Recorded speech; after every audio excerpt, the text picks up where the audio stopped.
नमस्कार दोस्तों। ज्योग्राफी के चौथे लेक्चर में आपका स्वागत करता हूं। तो ये है मिशन 360 और आप जो है ज्योग्राफी का लेक्चर देख रहे थे। तो इसमें आज हम लोग जो टॉपिक पढ़ेंगे वो पढ़ेंगे यूनिवर्स। यूनिवर्स का मतलब होता है ब्रह्मांड, ठीक है। तो रोज़ की तरह ही मैं आपसे पहले कहना चाहता हूँ कि अभी तक अगर आपने चैनल को सब्सक्राइब नहीं किया है तो प्लीज़ चैनल को सब्सक्राइब करिए। और जो भी आपके फ्रेंड्स सब्जेक्ट कंप्लीट करना चाहते हैं लाइक ज्योग्राफी, हिस्ट्री या फिर आने वाले समय में polity, environment, art and culture, इस तरह के स्टैटिक सब्जेक्ट क्लियर करना चाहते हैं फ्री ऑफ कॉस्ट, तो हमारे चैनल से जुड़े रहें और जुड़े रह करके आप कंप्लीट कर सकते हैं। बदले में आपको बस सपोर्ट करना होगा, ठीक है। चैनल को आप सब्सक्राइब करिए और हमारा टेलीग्राम चैनल जो है वो भी सेम नाम से है, मिशन 360 नाम से, आप उसे भी ज्वाइन कर सकते हैं। उस पर डेली क्विजेस आते रहते हैं, ठीक है। इसके साथ साथ अन्य लेख भी मैं लिखने की कोशिश करता हूँ जो कि कभी कभार कॉपी पेस्ट होता है इधर उधर से, और उसमें छाट करके कुछ इम्पॉर्टेंट चीज़ें जो है 50 से 100 शब्दों में देने का प्रयास किया जाता है, ठीक है, जिससे कि प्रॉपर अंडरस्टैंडिंग बन सके। तो अगर आप किसी ऐसे एग्ज़ाम की तैयारी कर रहे हैं जिसमें मेंस लिखने की बारी आती है तो वो लेख आपको बहुत काम आएंगे, ठीक है। और जो क्विजेज़ होते हैं वो हिंदी के अलग और इंग्लिश के अलग टाइम टाइम पर आते हैं, ठीक है। चलिए स्टार्ट करते हैं। समझते हैं सबसे पहले कि जो हमारा ब्रह्मांड है उसके बारे में कुछ थ्योरीज दी गई। तो अलग अलग टाइप की थ्योरीज दी गई, उसमें सबसे पहले थ्योरी आती है टॉलमी की, ठीक है ना। हिंदी के स्टूडेंट्स के लिए मैं हमेशा हिंदी लिखता चलता हूँ, ठीक है। अगर मैं किसी चीज़ की हिंदी ना लिखूँ तो वो सुन करके उसकी हिंदी खुद से लिख लेंगे। तो चलिए, सबसे पहले टॉलमी ने दिया, क्या दिया, जियोसेंट्रिक कंसेप्ट दिया। जियोसेंट्रिक कंसेप्ट मतलब होता है कि एवरीथिंग इज रिवॉल्विंग अराउंड अर्थ, ठीक है ना। तो इन्होंने जो कंसेप्ट दिया उसमें कहा कि सपोज करिए ये अर्थ है और सारे प्लेनेट इवन सन जो है इसके अराउंड ही आपका घूम रहा है, चाहे जैसे घूम रहा है, ठीक है ना। या तो सिंगल पाथ पे अलग अलग तरीके से घूम रहा है या तो इस तरीके से घूम रहा है, ठीक। इन्होंने कुछ ये थ्योरी दी जिसको जो है अमान्य घोषित कर दिया गया, ठीक। तो यहाँ पर मैंने कट का निशान लगाया है कि ये थ्योरी जो है अमान्य घोषित हो गई। तो जियोसेंट्रिक थ्योरी दिया था, यानी कि पृथ्वी को केंद्र में मानकर इन्होंने एक थ्योरी दी। दूसरा आता है कॉपरनिकस। कॉपरनिकस ने जो थ्योरी दी उसका नाम था हीलियोसेंट्रिक थ्योरी, ठीक है ना। हीलियोसेंट्रिक थ्योरी, हीलियोसेंट्रिक कंसेप्ट जो था कॉपरनिकस ने, वो बताया कि सूर्य जो है वो स्थिर अवस्था में होता है और बाकी सारे ग्रह इसकी परिक्रमा करते हैं, ठीक। इन्होंने हीलियोसेंट्रिक कंसेप्ट दिया जो कुछ हद तक बिल्कुल करेक्ट था, ठीक है ना। कुछ हद तक मैं इसलिए बोल रहा हूँ क्योंकि सूर्य भी बिल्कुल स्टेबल नहीं है हमारे यूनिवर्स में। आप कह सकते हैं कि अगर यूनिवर्स की बात की जाए तो सूर्य बिल्कुल स्टेबल नहीं है, परंतु अगर हमारे सौर मंडल की बात की जाए, ठीक है, तो उस स्थिति में हमारा सूर्य जो है स्टेबल फील होता है। तो हीलियोसेंट्रिक कंसेप्ट सही था जो कि कॉपरनिकस ने दिया। तो ये इंपॉर्टेंट होता है जो कि आपके वनडे एग्ज़ाम में, जैसे एसएससी से लेकर के और यूपी ट्रिपल एससी तक के एग्ज़ाम में ये डायरेक्टली ये कंसेप्ट पूछा जा सकता है, ठीक। अगला आता है एडविन हबल। एडविन हबल ने बताया कि जो हमारा यूनिवर्स है, जो हमारा ब्रह्मांड है, उसका फैलाव हो रहा है, ठीक है ना, एक्सपेंशन ऑफ यूनिवर्स, ठीक। फिर हमारे एक गणितज्ञ आते हैं वराहमिहिर, ठीक है ना। इसके बारे में बहुत ज़्यादा मैं इसलिए डिटेल नहीं कर रहा हूँ क्योंकि ये वन लाइनर टाइप क्वेश्चन आता है और डायरेक्टली आपको इस तरह से पूछ लिया जाएगा। तो वराहमिहिर ने बताया कि moon is revolving around the sun, यानी कि मून जो है हमारा वो अर्थ के आसपास में घूम रहा है। सपोज करिए कि अर्थ है, ठीक है ना, ये अर्थ है, यहाँ पर मून जो है इसके आसपास में रिवॉल्व कर रहा है, यानी कि इसके चारों ओर चक्कर लगा रहा है, ठीक ना। तो इन्होंने कहा कि moon is revolving around the sun, so does earth around sun. और ये जो अर्थ है वो किसके अराउंड कर रही है, वो आपके सन के अराउंड मूव कर रही है, ठीक। इन्होंने कहा कि जिस प्रकार मून अर्थ के अराउंड रिवॉल्व कर रहा है, ठीक उसी प्रकार सन के अराउंड आपकी अर्थ रिवॉल्व कर रही है। तो वराहमिहिर ने ये कंसेप्ट जो है बताया था, ठीक है। अब आगे चलते हैं, जो सबसे बड़ा कंसेप्ट है वो आता है बिग बैंग थ्योरी का, ठीक है। नेक्स्ट कंसेप्ट आता है बिग बैंग थ्योरी का। इसको बोलते हैं महाविस्फोट सिद्धांत, ठीक है। फ्रेंड्स, मैं एक बात और बताना चाहता हूँ कि मैं कोशिश करता हूँ कि जो भी मैं लेक्चर ले रहा हूँ वो आपके सब्जेक्ट की क्लैरिटी पूरी कर दें, बेसिक्स एटलीस्ट क्लियर हो जाए। लेकिन अगर उसके बावजूद आपको ऐसा फील होता है कि बेसिक के बाद वो चीज़ें इतनी स्टैंडर्ड यहाँ पर नहीं पढ़ाई जा रही हैं, तो मैं आपसे कहूँगा कि बेसिक्स क्लियर करने के बाद सबसे अच्छा कंसेप्ट होता है कि आप प्रीवियस ईयर पेपर करो, ठीक है। वो भी इनिशिएटिव हम कुछ टाइम में लाने वाले हैं अपने चैनल पर, जहाँ पर हम लोग यूपी पीसीएस के प्रीवियस ईयर पेपर स्टार्ट कर देंगे।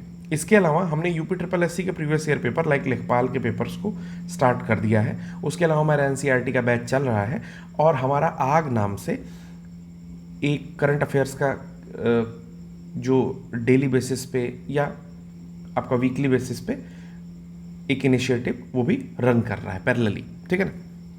तो मैं यही कह रहा था कि अगर आपको उसके बाद कमी लगती है तो आप कोशिश करिए कि प्रीवियस ईयर क्वेश्चंस को करिए, और अगर प्रीवियस ईयर क्वेश्चंस के बाद भी कमी लगती है, आपको लगता है कि कुछ और चीज़ें एडअप करनी चाहिए, तो कोई भी टेस्ट सीरीज़, किसी भी संस्था का, किसी भी इंस्टीट्यूशन का कोई भी टेस्ट सीरीज़ लेकर के उस टेस्ट सीरीज़ को लगाइए, और जो भी चीज़ें आपको एडअप करनी है मेरे पढ़ाने के बाद अपने नोट्स में उसे एडअप करते चलिए, ठीक है।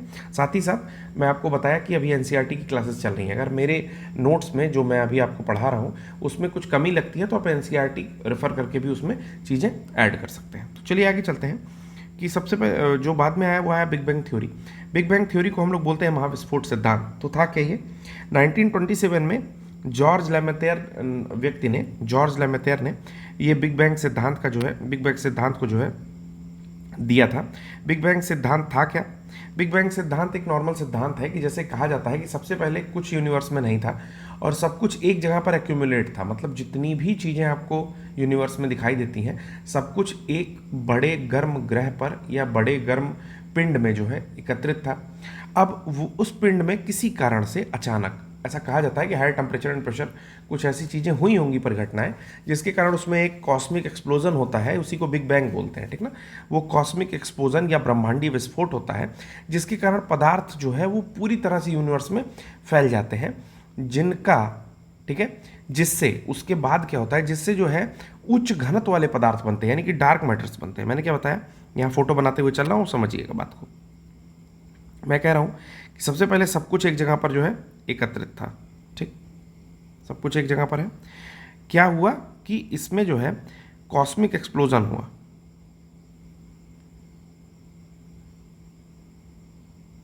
ठीक है। मेरी पेन थोड़ी सी कम चल रही है। हाँ, तो मैं आपको बता रहा था कि कॉस्मिक एक्सप्लोजन उसमें फिर जो है होता है। तो कॉस्मिक एक्सप्लोजन के बाद क्या होता है कि उससे जो पदार्थों का बिखराव होता है उसमें आपके डार्क मैटर्स, ठीक है ना, उच्च घनत्व वाले, यानी कि इनकी डेंसिटी क्या है, बहुत ज़्यादा हाई होगी, हाई नहीं बहुत ज़्यादा हाई, ठीक है। जो हाई डेंसिटी वाले आपके काले और उच्च घनत्व वाले यानी कि डार्क मैटर्स जो होते हैं वो क्या करते हैं कि वो जुड़ते हैं आपस में, और फिर जो है ब्रह्मांडीय पिंड, जो भी आपको सेलेस्टियस बॉडी दिखाई देती हैं आकाश में, जो भी पिंड दिखाई देते हैं उनका निर्माण होता है, ठीक है। उनसे क्या हुआ, सेलेस्टियल बॉडी का फॉर्मेशन होता है, ठीक। आगे चलते हैं, गैलेक्सीज क्या होती हैं सबसे पहले जानते हैं, जो कुछ डेफिनेशंस, कुछ बातें क्लियर करते चलते हैं। तो पहला आपका वर्ड है Galaxy. What is Galaxy? Galaxy is not chocolate. Galaxy नाम का चॉकलेट भी आता है, तो गैलेक्सी वो नहीं। तो गैलेक्सी है क्या? लार्ज कलेक्शन ऑफ स्टार्स, मतलब बहुत सारे स्टार्स का कलेक्शन गैलेक्सी कहलाता है।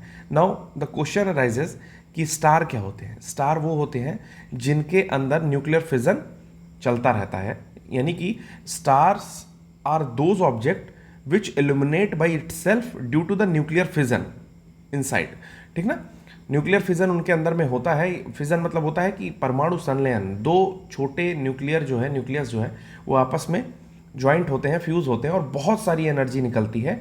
दैट्स वाई वो स्ट्रक्चर जो है आपका एल्यूमिनेट करता है, ठीक। जबकि प्लैनेट जो होते हैं उनके पास अपनी कोई लाइट नहीं होती है, दे एल्यूमिनेट्स कॉज ऑफ स्टार्स, मतलब वो स्टार्स की रोशनी से ही उजाले में आते हैं और इल्यूमिनेट करते हैं, उनके पास अपना कुछ भी नहीं होता है, ठीक।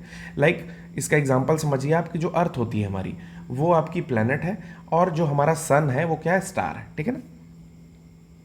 Is a kind of star, ठीक है ना, एक प्रकार का तारा है।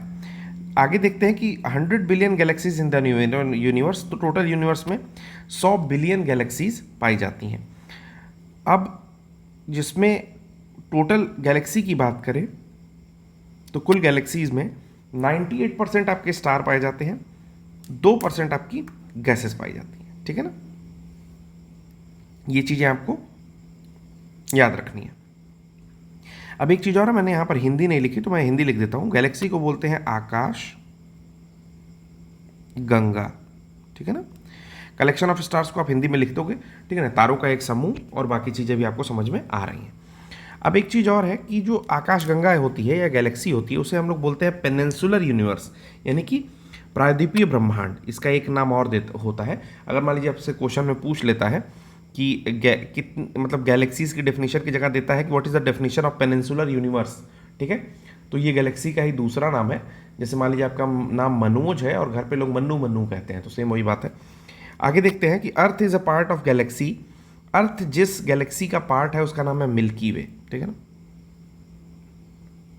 दुग्ध मेखला, हिंदी में बोलते हैं दुग्ध मेखला, इंग्लिश में बोलते हैं मिल्की वे। तो milky Way is rather easy, तो आप याद रखेंगे कि अर्थ जिस गैलेक्सी का पार्ट है, ठीक है ना, different type of galaxies over there, तो जिस गैलेक्सी का पार्ट अर्थ है उसको मिल्की वे कहते हैं। आगे चलते हैं, 3 टाइप की गैलेक्सीज होती हैं। जैसे गैलेक्सीज जो फॉर्म होती हैं वो 3 तरह से होती हैं, ठीक है, मतलब उसमें 3 स्टेप ऐसा समझ लीजिए, और तीनों मूव करता रहता है।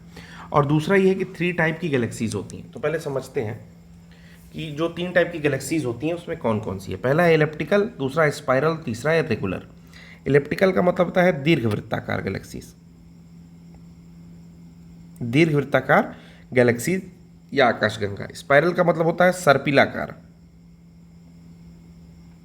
ठीक, लाइक स्प्रिंग या अंडा फेंटने वाला, इस तरीके का, ठीक है ना। और इरेगुलर का मतलब होता है अनियमित, मतलब कोई रेगुलर शेप नहीं है, अनियमित, ठीक है ना। 3 टाइप की गैलेक्सीज होती है, दीर्घवृत्ताकार टाइप की गैलेक्सी, सर्पिलाकार टाइप की गैलेक्सी, और अनियमित Galaxy. Elliptical, spiral and irregular. अब समझते हैं कि जितने ओल्ड स्टार्स आते हैं, जितने पुराने बूढ़े स्टार्स आते हैं, उन्हें हम लोग इलेप्टिकल गैलेक्सीज का पार्ट मानते हैं या होते हैं वो, ठीक है। हमारी जो मिल्की वे है उसके साथ साथ एंड्रोमेडा, एक नाम बस याद रखिएगा, एंड्रोमेडा, आगे आपको मैं बताऊंगा, ठीक है ना। एंड्रोमेडा, मिल्की वे यानी कि हम लोग की जो दुग्ध मेखला है, और एंड्रोमेडा, ये दोनों सर्पिलाकार गैलेक्सीज हैं, ठीक। और इरेगुलर गैलेक्सीज में जितने भी न्यू स्टार आते हैं, ठीक है ना, 1/10 लगभग, ठीक है, वो क्या होते हैं आपके इस टाइप की गैलेक्सीज में पाए जाते हैं, ठीक है ना, ठीक। और जो इरेगुलर गैलेक्सीज होती हैं वो टोटल यूनिवर्स का 1/10 जो है इन्हीं से भरा हुआ है, ठीक। तो ये 3 चीज़ें आपको आशा करता हूँ क्लियर हुई होगी। उसके अलावा हम लोग मिल्की वे के बारे में कुछ चीज़ें सुनते हैं, जैसे मिल्की वे इंपॉर्टेंट है, ठीक है ना, इसके बारे में जानना है क्योंकि इसी के अंदर में हमारी अर्थ आती है। पहला आता है कि स्पिट्जर स्पेस टेलीस्कोप, स्पिट्जर, ठीक ना, स्पिट्जर स्पेस टेलीस्कोप ने बताया कि हमारी जो मिल्की वे है वो आपकी दंड संजित सर्पिलाकार गैलेक्सी है, यानी कि बैरेड स्पाइरल गैलेक्सी है, ठीक। तो याद रखिएगा किसने बताया, तो आपका स्पिट्जर स्पेस टेलीस्कोप ने बताया। दूसरा जो है ओरियन नेबुला, वो हमारी गैलेक्सी मिल्की वे का सबसे कोल्ड एंड ग्लिटरिंग, यानी कि सबसे ठंडा और चमकीले तारों का समूह है। तो ओरियन नेबुला, ये वर्ड याद रखिएगा कि ये क्या है कि हमारी गैलेक्सी में सबसे ठंडा और सबसे चमकीले तारों का समूह है, उसी को हम लोग ओरियन नेबुला बोलते हैं, ठीक। And third thing is Cyrus और डॉग स्टार। क्या होता है इसके बारे में जान जाइए। हमारी जो गैलेक्सी है, यानी कि हमारा जो आपका मिल्की वे है, ठीक ना,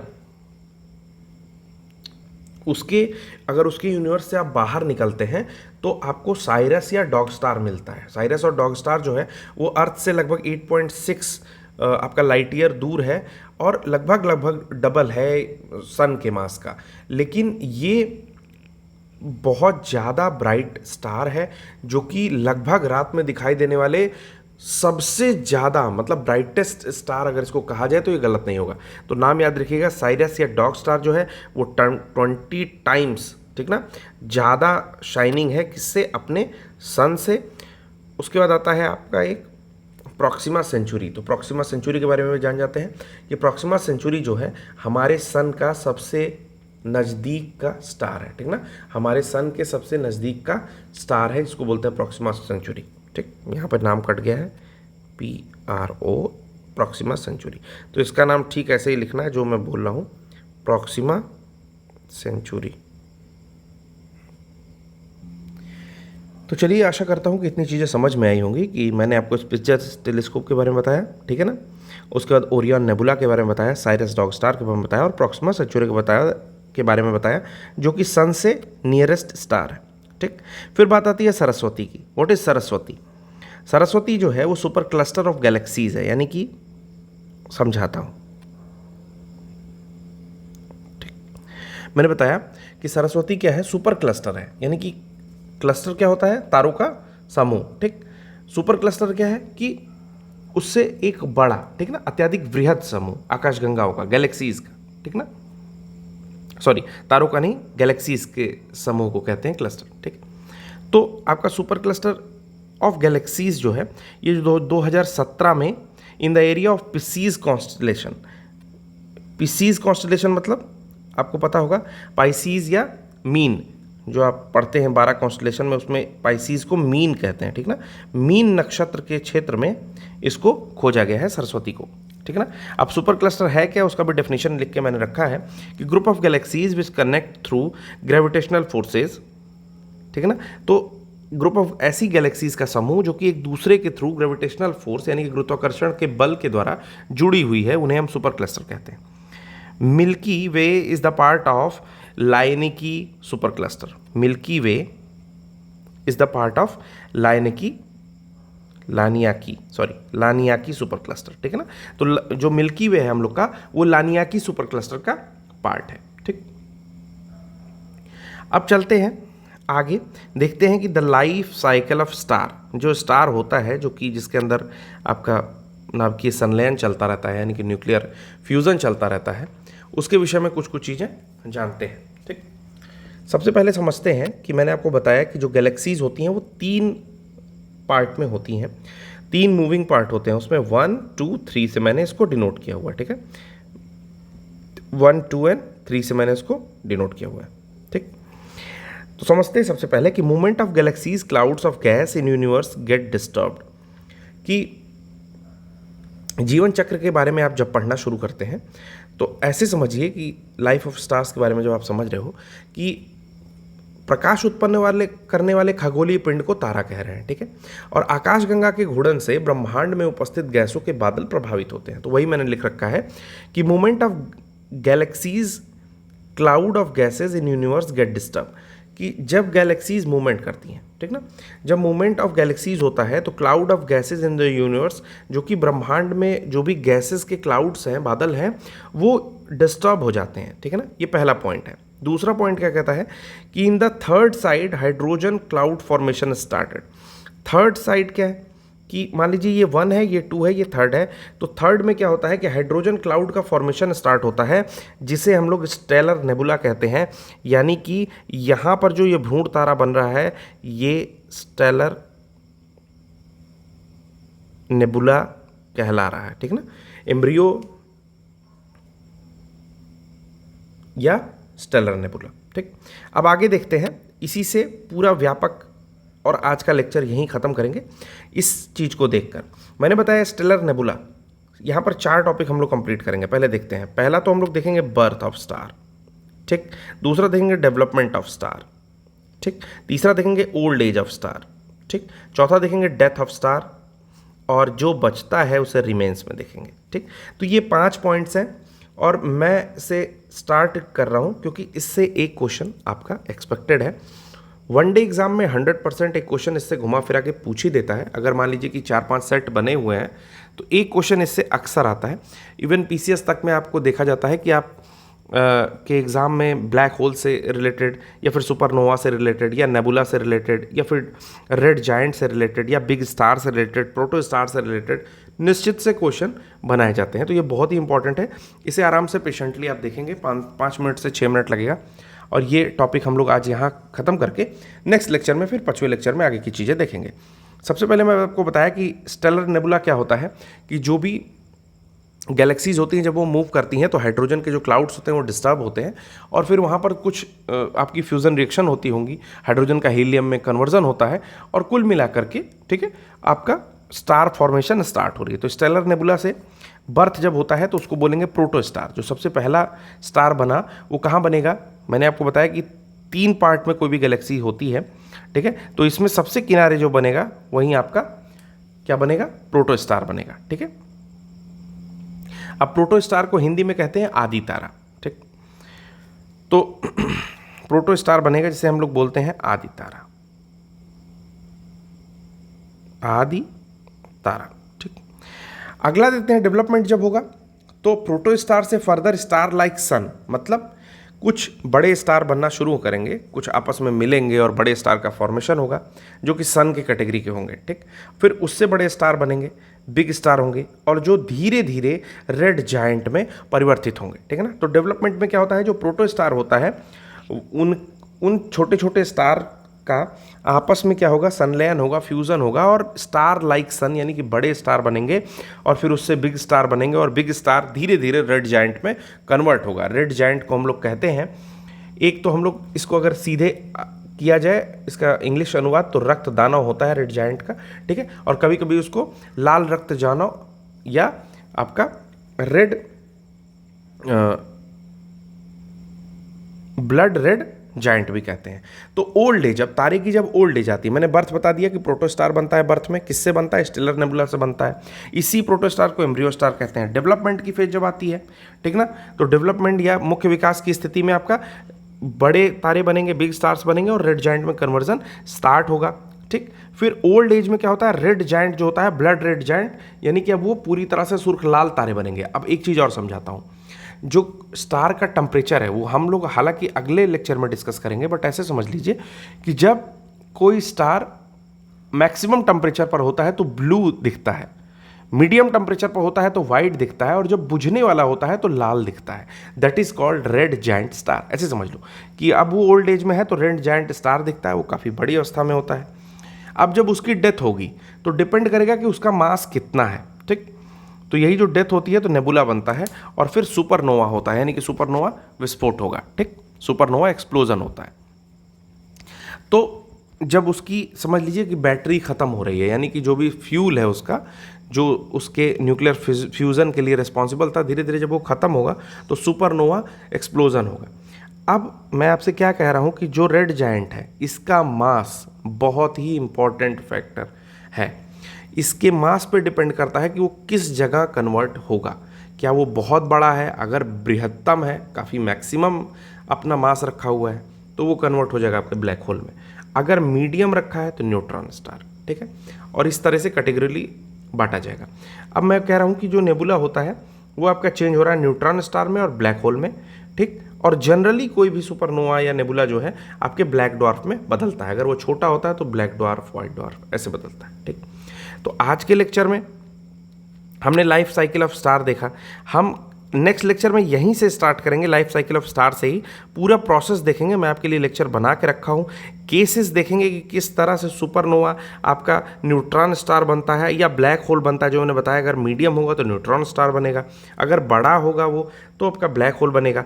केस 1 में कह रहा है कि अगर सोलर मास से कम होगा मास, ठीक है ना, किसी भी स्टार का, तो क्या बनेगा, वाइट डॉर्फ बनेगा और वाइट डॉर्फ धीरे धीरे कन्वर्ट होगा, आपका ब्लैक डॉर्फ बनेगा, ठीक।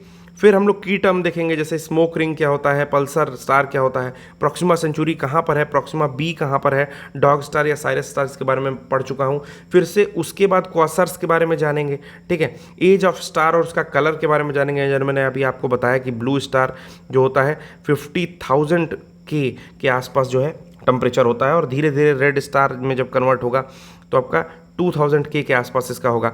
फिर यूनिट्स देखेंगे कि मेजरमेंट की यूनिट क्या है, डिस्टेंस मेजरमेंट की, तो लाइट ईयर है, एस्ट्रोनॉमिकल यूनिट है या पार्सेक है, सबसे बड़ी पार्सेक होती है। फिर सोलर सिस्टम में देखेंगे कि my very efficient mother just serve us nuts, ठीक है। इस तरह से याद कर सकते हैं कि Mars, Venus, Earth, Mercury, Venus, Earth, Mars, Jupiter, Saturn, Uranus, Neptune, ठीक है। फिर साइज ऑफ प्लैनेट्स देखेंगे। फिर हम लोग देखेंगे ट्रैपिस्ट 1 क्या है। ट्रैपिस्ट 1 एक आपका गैलेक्सी है, एक आपका सोलर सिस्टम है जो कि स्पिट्जर स्पेस टेलीस्कोप से खोजा गया, जो 10 लाइट ईयर अफार है हम लोग से, और वो गोल्डीलॉक जोन में आता है। तो गोल्डीलॉक जोन वो क्षेत्र है, ठीक है, जहाँ पर जीवन पाए जाने की प्रायिकता बहुत ज़्यादा है। तो ये सब कुछ हम लोग देखेंगे नेक्स्ट लेक्चर में। आशा करता हूँ कि आपको लेक्चर अच्छा लगा होगा। अगर अच्छा लगे तो अपने फ्रेंड्स के साथ ज़रूर से ज़रूर शेयर करिए। ये free of cost lecture series है जो शायद आपको इंटरनेट पे बहुत कम इतनी प्रामाणिक चीज़ें मिलती हैं। हालांकि बहुत सारे भले लोग हैं जिन्होंने डाल रखा है, लेकिन फिर भी आजकल बिजनेस प्लान लोग ज़्यादा करते हैं कि 2 सब्सक्राइबर आए नहीं, आप बिजनेस प्लान करने लगो, चीज़ों को बेचो। और ख़रीदने वाले तो हमेशा खरीदते हैं, ठीक है। जो एक्सप्लोर कम करता है, उन्हें जो चीज़ें आसानी से मिलती हैं उसने वो खरीदना चाहता है। तो ये लेक्चर बिल्कुल उन विद्यार्थियों के लिए है जो कहीं ना कहीं अफोर्ड नहीं कर सकते हैं। ये चीज़ें इनिशिएटिव मिशन 360 एक मिशन की तरह से चलाया जा रहा है, ठीक है। आने वाले समय में भी हम कोशिश करेंगे कि हर डायरेक्शन में वीडियोस जो है एक ग्रुप के द्वारा बनवाए जाएं, और जितना हो सकेगा हम लोग फ्री ऑफ कॉस्ट उस इनिशिएटिव को रखने का प्रयास करेंगे, ठीक है। अब इस लेक्चर के लिए यहीं तक, थैंक यू।